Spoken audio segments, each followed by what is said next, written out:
ووجدك ضالا فهدى ووجدك عائلا فأغنى أما اليتيم فلا تقهر.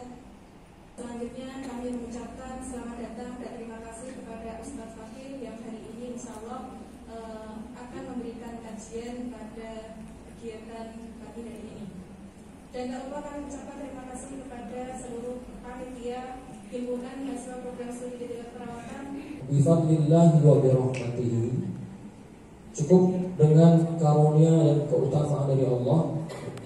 Fabidzalika falyafrahu, dengan itu sebenarnya kamu bisa merasakan kebahagiaan.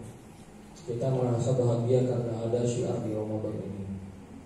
Kita bahagia, kita berkumpul di tempat yang mana kalau dalam hadis itu orang-orang yang berkumpul karena di sana ada nama Allah disebut, ayat Allah dibacakan, para malaikat akan mendoakan dan diberkahi.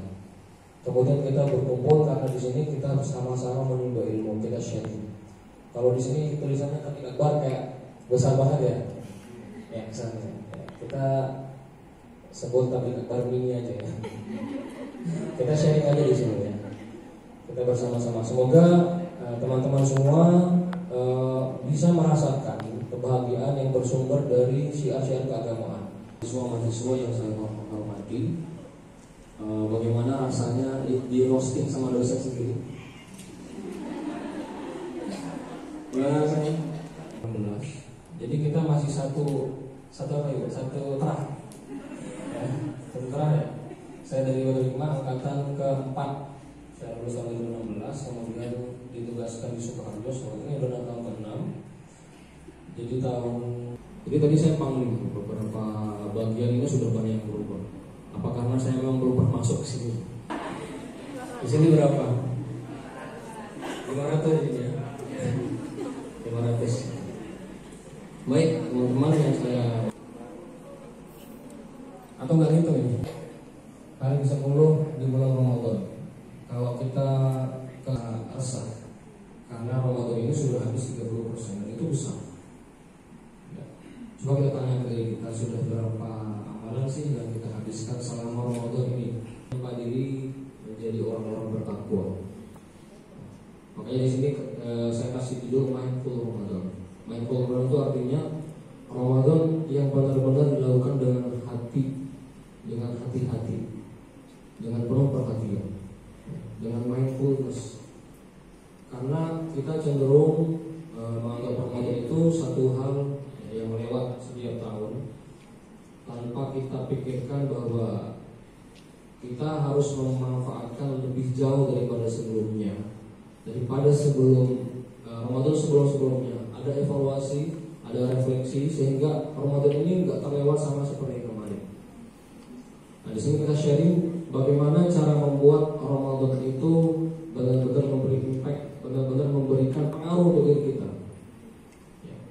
Kalau selama ini kita masih anggap Ramadan itu hanya perubahan bulan daripada bulan-bulan lainnya di bulan Hijriah.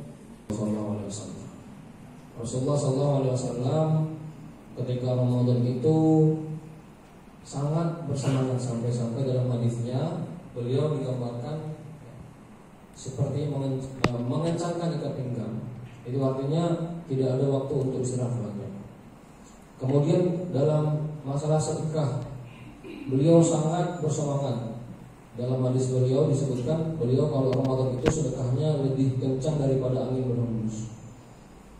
Kemudian bacaan Quran beliau setorkan kepada malaikat Jibril.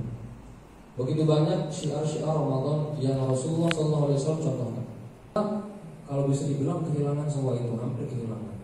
Hadirnya sosok Rasulullah SAW di sisi kita, sebagaimana harusnya seorang nabi mendampingi kaumnya mungkin, atau mungkin karena kita terlalu sibuk dengan perkembangan zaman saat ini, banyak hal-hal yang memberikan mengalihkan perhatian, mendistraksi kita dari hal-hal yang penting.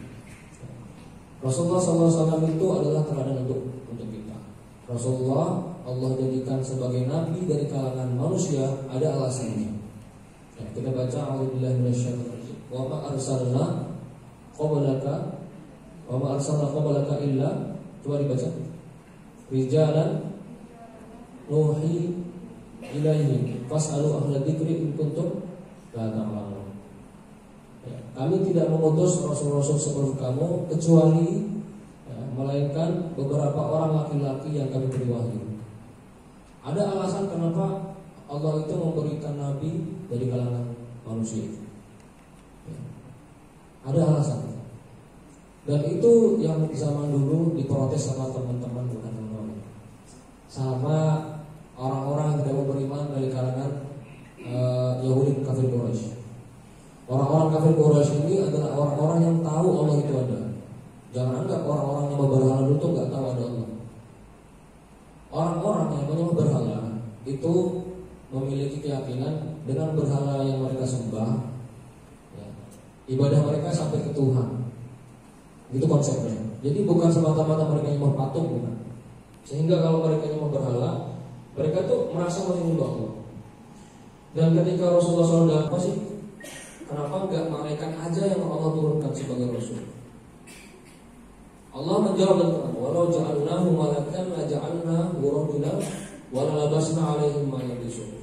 Ini sanggahan dari Allah. Kalaupun seandainya Rasul itu kami datangkan sebagai seorang malaikat, tentu saja kami akan ubah bentuknya sebagai seorang manusia, dan kami pakaikan pakaian yang sama dengan manusia. Kenapa Rasulullah SAW itu dijadikan Rasul dari kalangan manusia? Supaya apa? Supaya kita bisa benar-benar meneladani setiap aspek hidupnya sebagai seorang manusia. Bayangin kalau malaikat yang jadi nabi, gimana? Malaikat gak punya pasangan, malaikat gak punya keluarga, ya gak? Malaikat gak punya teman, kemudian gak punya ayah, gak punya ibu, gak punya anak. Sehingga sangat sedikit dari kehidupan seorang malaikat yang bisa kita tiru. Mereka gak makan, mereka gak minum, mereka gak marah. Lalu di mana cara kita menyontoh kesabaran kalau mereka gak marah? Maka kita diberikan seorang nabi dari kalangan manusia, itu sangat besar pentingnya, sangat besar manfaatnya. Kita bisa mencontoh mereka, mencontoh para nabi, ya, yang mana juga seorang manusia. Next, sudah bisa? Belum? Powernya summing. Belum. Ada yang pernah baca? Belum? Belum pernah dengar? Yang dibaca buku apa?